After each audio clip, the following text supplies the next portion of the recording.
اللهم اجعل في قلبي نورا۔ سلطان برق یارق نے رابعہ کی رہائش کا انتظام کرنے کا حکم دے دیا، اور یہ بھی کہ اس کے بچوں کو بھی یہاں لے آئیں۔ وزیر اعظم عبد الرحمن سمیری نے کہا کہ اس عورت کی رہائش پر پہرا ضرور ہونا چاہیے، اور پہرا ایسا ہو کہ اسے پتہ نہ چلے۔ 2-3 ملازموں کو یہ فرض سونپ دیا جائے کہ وہ ہر وقت اس پر نظر رکھیں۔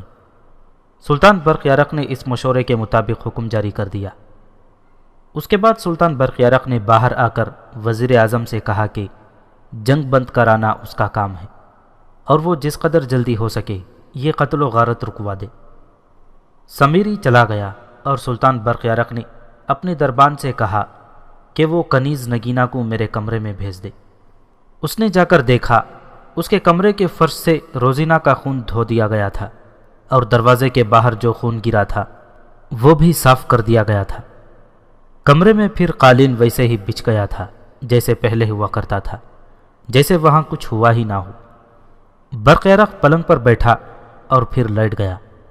زیادہ دیر نہیں گزری تھی کہ شمونا کمرے میں داخل ہوئی اور کنیزوں کی طرح آداب بجا لائی۔ سلطان برق یارق نے اشارہ کیا کہ بیٹھ جاؤ۔ شمونا قالین پر بیٹھ گئی۔ نگینہ، سلطان برق یارق نے سنجیدہ سے لہجے میں کہا، اب تم کنیز نہیں ہو، میرے دل میں تم نے اپنا درجہ خاصا بلند کر لیا ہے۔ اوپر بیٹھو یا میرے پاس پلنگ پر بیٹھ جاؤ۔ شمونا قالین سے اٹھی اور ایک کرسی پر بیٹھ گئی۔ تم نے مجھے نئی زندگی دی ہے، برق یارق نے کہا۔ تم نے سلجوقی سلطنت کو مزید خون خرابے سے بچا لیا ہے، میں تمہیں اس کا انعام دینا چاہتا ہوں۔ بولو کیا چاہیے؟ سلطان عالی مقام، شمونا نے کہا، میں نے آپ کی والدہ محترمہ سے بھی کہا تھا، اور آپ سے بھی یہی کہتی ہوں کہ میں نے اپنا فرض ادا کیا ہے۔ زندگی یا موت دینے والا صرف اللہ ہے۔ اللہ نے اگر مجھے اس کا سبب بنایا ہے تو یہ میرا کمال نہیں، میں کوئی خاص انعام نہیں چاہتی، لیکن میں تمہیں انعام دینا چاہتا ہوں۔ سلطان برق یارق نے کہا، تم نے میری صرف جان ہی نہیں بچائی بلکہ میری ذات اور میری شخصیت کو ایک تباہی سے بچایا ہے۔ میں ایک شیطان کے قبضے میں آ گیا تھا، اس نے مجھ سے میری ماں کی توہین کرائی۔ یہ ایک کبیرہ گناہ ہے جو معلوم نہیں اللہ تعالیٰ بھی معاف کرے گا یا نہیں۔ اور اس شیطان نے مجھے میرے بھائیوں کا دشمن بنایا، اور یہ جو قتل و غارت میری سلطنت میں شروع ہو گئی ہے یہ بھی میرے حساب میں لکھی جائے گی۔ تم آ گئی تو میں راہ راست پر آ گیا ہوں۔ یہ کوئی معمولی کارنامہ اور مجھ پر کوئی معمولی احسان نہیں۔ میں نے انعام حاصل کر لیا ہے سلطان محترم، شمونا نے کہا۔ میں یہ کام کرنا چاہتی تھی، مجھے امید نہیں تھی کہ میں کامیاب ہو جاؤں گی، لیکن اللہ نے میری دعائیں قبول کیں اور میں کامیاب ہو گئی۔ یہ انعام کچھ کم نہیں کہ میں نے جو کرنا چاہا وہ ہو گیا۔ میں تمہیں ایک انعام دینا چاہتا ہوں، سلطان برق یارق نے کہا۔ تم اب روزینہ کی جگہ لوگی، آج سے تم کنیز نہیں ہو۔ میں اس خانہ جنگی کا خاتمہ کر کے حالات کو معمول پر لے آؤں تو تمہارے ساتھ شادی کر لوں گا۔ مجھے ایسی امید نہیں رکھنی چاہیے کہ تم انکار کرو گی۔ سلطان محترم، شمونا نے مسکراتے ہوئے کہا، آپ یہی امید رکھیں کہ میں انکار ہی کروں گی۔ اس انکار کا ایک جواز ہے اور اس کا پس منظر بھی ہے۔ آپ پس منظر سن لیں پھر شادی کر لیں گے۔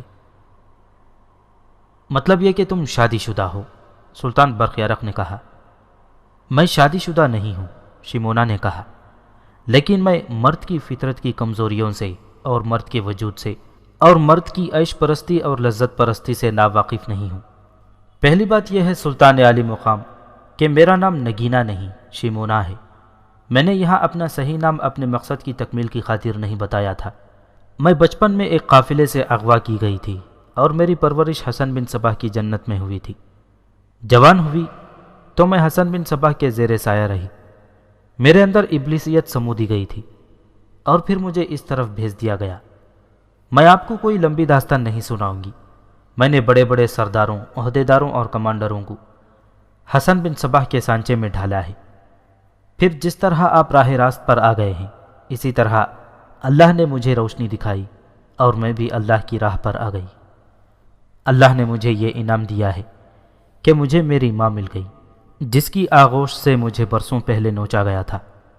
پھر مجھے ایک اور انسان مل گیا جس نے مجھے دلی اور روحانی محبت سے آشنا ہی نہیں بلکہ سرشار کر دیا۔ اس آدمی نے حسن بن صباح کو قتل کرنے کے لیے اتنی زیادہ قربانی دی کہ اپنے خاندان سے الگ ہو کر یہیں کا ہو کے رہ گیا ہے۔ وہ اصفہان کا رہنے والا ہے اور اس کا نام مزمل آفندی ہے۔ وہ حسن بن صباح کو قتل کرنے کے لیے گیا تھا لیکن اس کے جال میں آ گیا۔ انہوں نے اپنے خصوص طریقوں سے اس کے دل و دماغ پر قبضہ کر لیا اور اسے سلطان ملک شاہ مرحوم کے قتل کے لیے تیار کر کے یہاں بھیج دیا۔ یہ سلطان مرحوم کی خوش نصیبی تھی اور یہ مزمل کی بھی خوش نصیبی تھی کہ اس نے میرے ساتھ اس ارادے کا ذکر کر دیا۔ میں نے سلطان مرحوم کو بتا دیا۔ سلطان مرحوم نے طبیب کو بلایا اور طبیب نے اسے دوائیاں وغیرہ دے کر اس کے دل و دماغ سے باطنیوں کے اثرات نکال دیے۔ اسے واپس اپنی اصلی حالت میں لانے میں میرا عمل دخل بھی ہے۔ ہم دونوں کی محبت ایک دوسرے کی روح میں اتر گئی ہے۔ پھر تم نے ابھی تک شادی کیوں نہیں کی؟ سلطان برق یارق نے پوچھا۔ ہم دونوں کا مقصد اور عہد ایک ہے، شمونا نے کہا۔ ہم نے حسن بن صباح کو قتل کرنے کا عہد کر رکھا ہے۔ یہ عہد پورا کر کے ہم شادی کریں گے، لیکن ہمارے سامنے مشکل یہ رہی ہے کہ مجھے بھی اور مزمل کو بھی قلعہ علموت میں بہت سے لوگ جانتے اور پہچانتے ہیں۔ ہم وہاں گئے تو جاتے ہی پکڑے جائیں گے۔ ہم حسن بن صباح کے خلاف کچھ نہ کچھ کرنا چاہتے تھے لیکن کوئی موقع نہیں مل رہا تھا۔ آپ کی شادی روزینہ سے ہوئی تو مجھے بتایا گیا کہ روزینہ حسن بن صباح کی جنت سے آئی ہے۔ پھر میں اور مزمل سنتے رہے کہ اس لڑکی نے آپ کو اپنے قبضے میں کر لیا ہے، اور پھر یہ بھی پتہ چلا کہ یہ خانہ جنگی باطنیوں نے ہی شروع کرائی ہے۔ میں تڑپتی رہی کہ روزینہ کو کس طرح قتل کروں، لیکن کوئی راستہ اور کوئی ذریعہ نہیں نظر آ رہا تھا۔ آخر مجھے وزیر اعظم عبد الرحمن سمیری سے ملوایا گیا اور انہوں نے مجھے یہاں کنیز رکھوایا۔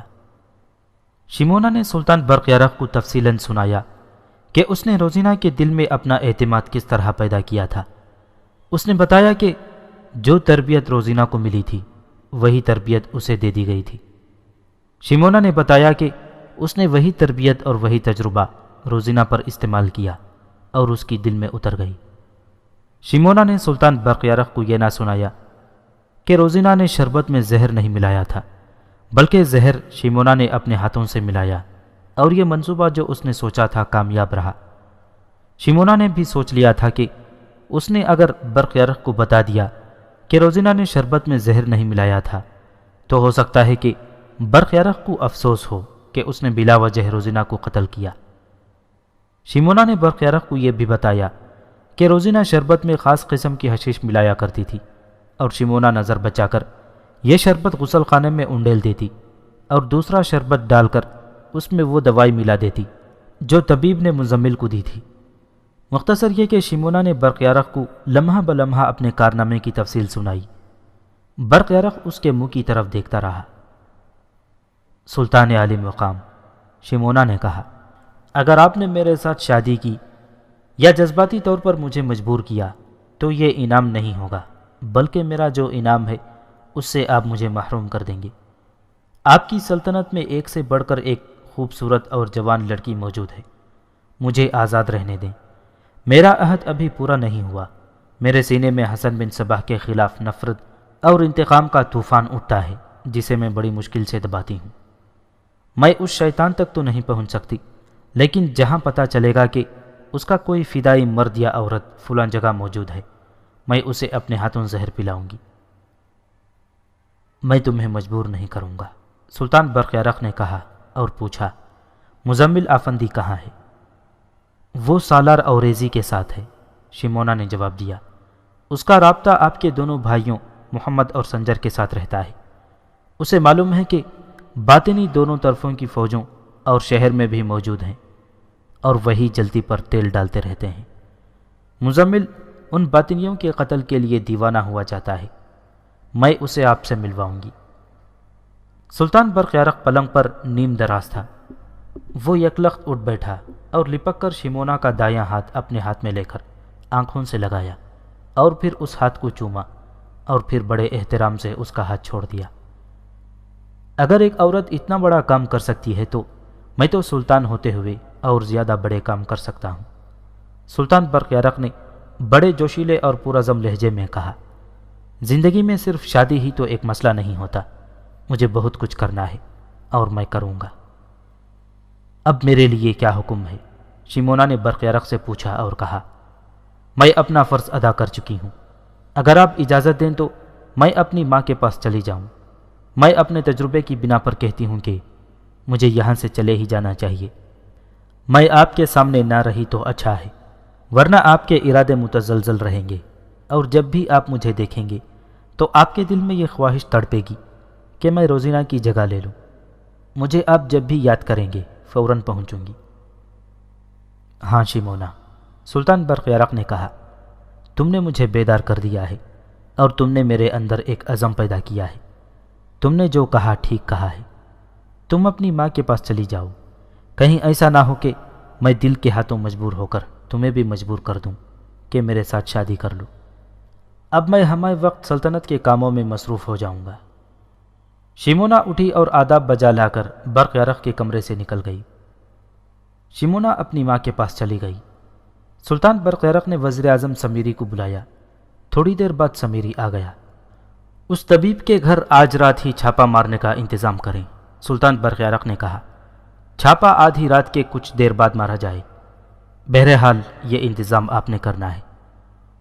انتظام ہو جائے گا، وزیر اعظم سمیری نے کہا، لیکن میں سلطان محترم کو بتا دوں کہ ان لوگوں کو زندہ پکڑنا آسان نہیں ہوگا۔ میں اجازت چاہتا ہوں کہ وہ لوگ مقابلہ کریں تو ہم یہ کوشش نہ کریں کہ انہیں زندہ پکڑا جائے، البتہ یہ کوشش ضرور ہوگی کہ ایک دو آدمی زندہ ضرور پکڑے جائیں۔ یہ سب کچھ سوچنا آپ کا کام ہے، سلطان برق یرق نے کہا۔ صبح تک مجھے یہ لوگ زندہ یا مردہ دیکھنے ہیں۔ اس زمانے میں وزیر اعظم سپہ سالاری کا اور فن حرب و ضرب کا پورا تجربہ رکھتے تھے۔ ضرورت کے وقت وزیر اعظم فوج کی کمان بھی لے لیا کرتے تھے۔ وزیر اعظم سمیری نے جا کر چھاپے کے لیے آدمی منتخب کر لیے۔ اس چھاپا مار جماعت کا جو کمانڈر تھا اسے بھیجا گیا کہ وہ طبیب کا گھر دیکھ آئے۔ طبیب کا گھر دیکھنے کی ضرورت نہیں تھی کیونکہ وہ پورے شہر میں مشہور ہو گیا تھا۔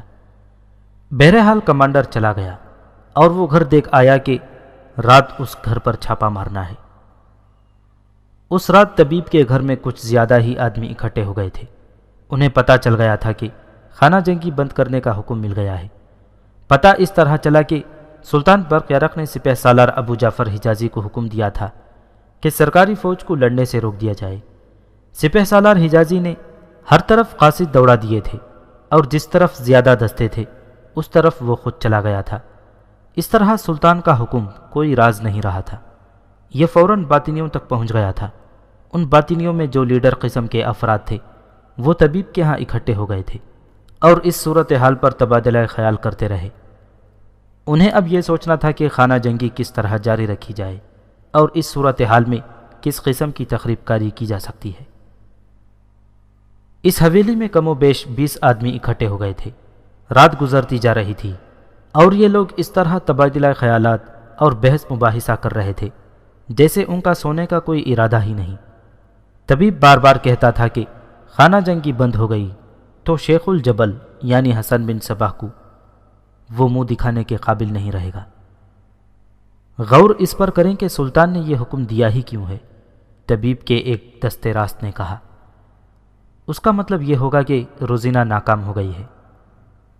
میں نے یہی سوچ کر رابعہ کو بلوایا تھا، طبیب نے کہا، اور اسے روزینہ کے پاس جانے کو کہا تھا، لیکن رابعہ ابھی تک واپس نہیں آئی۔ اس کے گھر آدمی بھیجا تو پتہ چلا کہ اس کے بچے بھی گھر میں نہیں ہیں، گھر خالی پڑا ہے۔ وہ پکڑی گئی ہے، ایک آدمی نے کہا۔ کہیں ایسا تو نہیں کہ سلطان برق یرق کو بھائیوں نے قتل ہی کر دیا ہو؟ خانہ جنگی بند کرنے کا حکم محمد نے ہی دیا ہوگا۔ اس گروہ میں ابھی تک پتہ نہیں چلا تھا کہ ہوا کیا ہے۔ وہ سوچ سوچ کر پریشان ہو رہے تھے اور رات آدھی گزر گئی تھی۔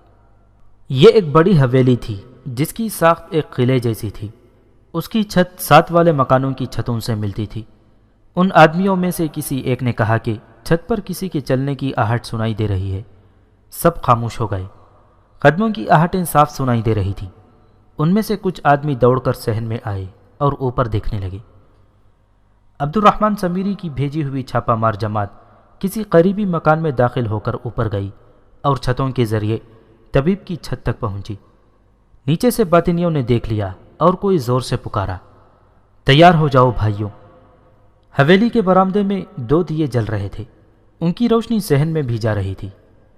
صحن میں جو باطنی نکلے تھے ان میں سے کچھ برآمدے کی طرف دوڑے اور وہ دروازے کی طرف گئے اور دروازے کی زنجیر اتارنے لگے۔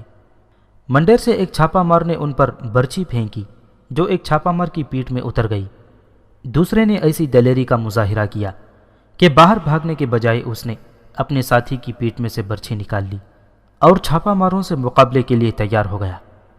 چھاپا مار دوڑتے ہوئے سیڑھیوں کی طرف آئے اور بڑی ہی تیزی سے نیچے اترنے لگے۔ کمرے میں سے تمام باطنی تلواریں اور برچھیاں لے کر نکل آئے۔ چھاپا ماروں کی تعداد 25 یا 30 تھی، باطنی 20 تھے۔ حویلی کے صحن میں بڑا ہی خون ریز معرکہ لڑا گیا۔ 2 چھاپا مار دروازے کے قریب کھڑے ہو گئے تھے تاکہ کوئی بھاگ نہ سکے۔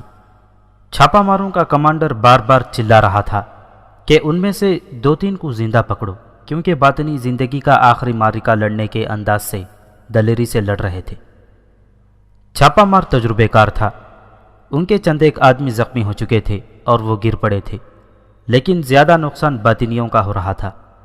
دیکھا گیا کہ ایک باطنی نے جب دیکھا کہ اس کے ساتھی مارے گئے ہیں اور چھاپا مار غالب آ گئے ہیں تو وہ دوڑ کر ایک طرف ہو گیا۔ 2-3 چھاپا مار اسے پکڑنے کے لیے آگے بڑھے، لیکن باطنی نے اپنی تلوار اپنے پیٹ میں گھونپ لی۔ ایک باطنی جو کسی کمرے میں چھپ گیا تھا وہاں سے نکلا اور دروازے کی طرف دوڑا۔ اس وقت کوئی چھاپا مار دروازے کے قریب نہیں تھا۔ باطنی دروازہ کھول رہا تھا کہ 2 چھاپا ماروں نے اس پر وار کرنے کے بجائے اسے ایسا جکڑا کہ وہ لڑنے کے قابل نہ رہا۔ اسے زندہ پکڑ لیا گیا۔ طبیب بھی مارا گیا اور اس کے گروہ کا کوئی ایک بھی آدمی پاؤں پر کھڑا نہ رہ سکا، صرف ایک کو زندہ پکڑا گیا۔ چھاپا ماروں کا کمانڈر زخمی باطنیوں کو دیکھ رہا تھا۔ اس کا خیال تھا کہ ان میں کوئی معمولی زخمی ہوگا تو اسے اٹھا کر لے جائیں گے۔ اس نے ایک زخمی کو دیکھا جو پیٹھ کے بل پڑا تھا۔ اس نے اپنی تلوار جو اس کے قریب ہی پڑی تھی اٹھائی اور اوپر کر کے اپنے پیٹ میں مار لی۔ 5-6 چھاپا مار مارے جا چکے تھے اور زخمی تقریباً سبھی ہوئے تھے، لیکن وہ چل پھر سکتے تھے۔ چھاپا ماروں نے اپنے زخمیوں کو کندھوں پر اٹھا لیا اور زندہ باطنی کو ساتھ لے کر وہاں سے نکل آئے۔ وزیر اعظم عبد الرحمن سمیری چھاپا ماروں کی واپسی کے انتظار میں بےتاب ہو رہا تھا۔ آخر چھاپا مار پہنچ گئے۔ سب کے کپڑے خون سے لال تھے۔ انہوں نے زندہ باطنی وزیر اعظم کے حوالے کر دیا اور اسے بتایا کہ باقی سب مارے گئے ہیں۔ یہ بھی بتایا کہ باطنیوں نے کس بے خوفی سے مقابلہ کیا تھا۔ اسے اس کمرے میں لے جاؤ، وزیر اعظم سمیری نے کہا۔ وہ ایک خاص کمرہ تھا جو محل کے ایک دور کے حصے میں تھا۔ کہاں محل کا حسن اور رونق اور کہاں یہ کمرہ کہ اس میں جو داخل ہوتا وہ ناک پر کپڑا رکھ لیتا تھا، کیونکہ یہ کمرہ ایسی بدبو سے بھرا رہتا تھا جو ناقابل برداشت تھی۔ یہاں ملزموں اور مشتبہوں سے تفتیش کی جاتی تھی۔ تفتیش کا مطلب پوچھ گچھ نہیں، بلکہ ایسی غیر انسانی اذیت دی جاتی تھی کہ آدمی مر مر کر جیتا تھا۔ بعض مر ہی جاتے تھے۔ ان کی لاشیں کچھ دن وہیں پڑی رہنے دی جاتی تھیں اور وہ دوسرے ملزموں کو دکھا کر کہا جاتا کہ سچ بولو ورنہ تمہاری لاش بھی ان لاشوں کے ساتھ پڑی ہوگی۔ اس باطنی کو اس کمرے میں لے جایا گیا اور کچھ دیر بعد وزیر اعظم سمیری اپنے 2 خاص آدمیوں کے ساتھ وہاں گیا۔ باطنی سے کہا کہ وہ اگر سچ بولے گا تو اس کی جان بخشی کر دی جائے گی اور انعام بھی دیا جائے گا، ورنہ اس کا حشر بہت برا ہوگا۔ میں شیخ الجبل کو دھوکہ نہیں دوں گا، باطنی نے کہا۔ میرے جسم کو پاؤں سے کاٹنا شروع کر دو، میری زبان سلامت رہنے دو، تو بھی میری زبان پر وہ سچ نہیں آئے گا جو تم لوگ سننا چاہتے ہو۔ اس کے ساتھ دوستانہ رویہ اختیار کیا گیا۔ بہلانے اور ورغلانے کا ہر حربہ آزمایا گیا اور لالچ دیے گئے، لیکن وہ شخص مسکراتا رہا۔ اس کے چہرے پر سکون اور اطمینان تھا۔ وزیر اعظم سمیری نے اپنے آدمیوں کو سر سے ہلکا سا اشارہ کیا اور خود باہر نکل آیا۔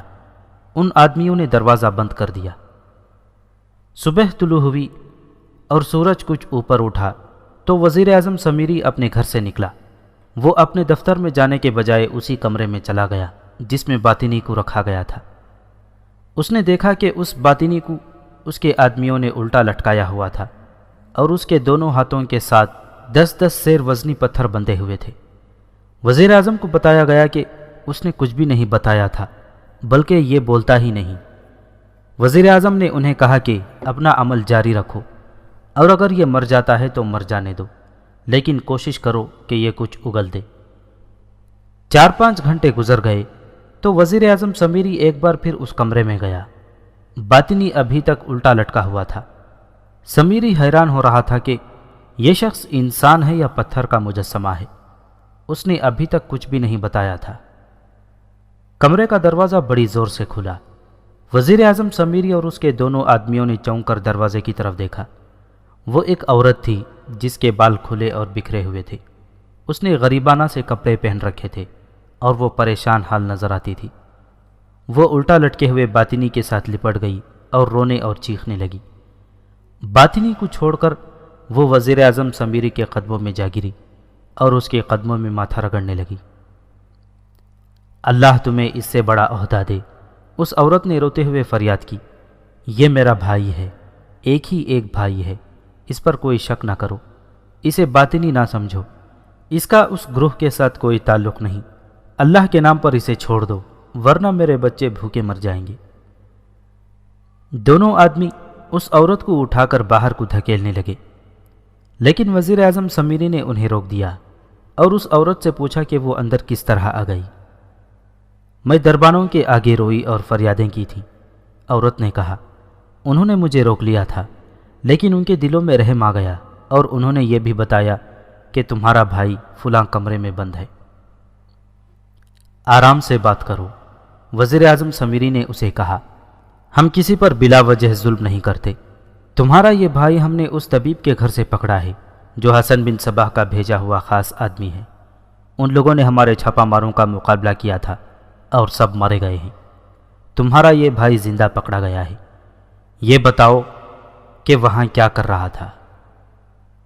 میں جانتی ہوں یہ وہاں کیوں گیا تھا، عورت نے کہا۔ یہ اس طبیب کے پاس گیا تھا، اسے پیٹ کی کوئی بیماری لگی ہوئی ہے۔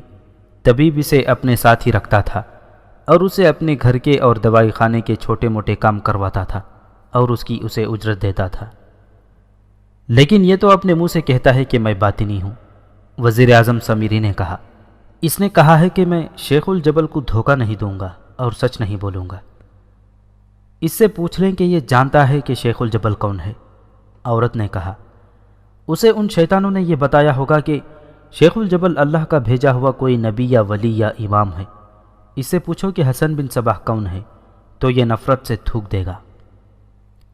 یہ عورت بار بار وزیر اعظم کے آگے ہاتھ جوڑتی اور جھک کر اسے اس کے پاؤں پکڑتی اور یہی فریاد کرتی تھی کہ میرے بھائی کو چھوڑ دو، یہ بے گناہ ہے اور میرا اور میرے بچوں کا واحد سہارا ہے۔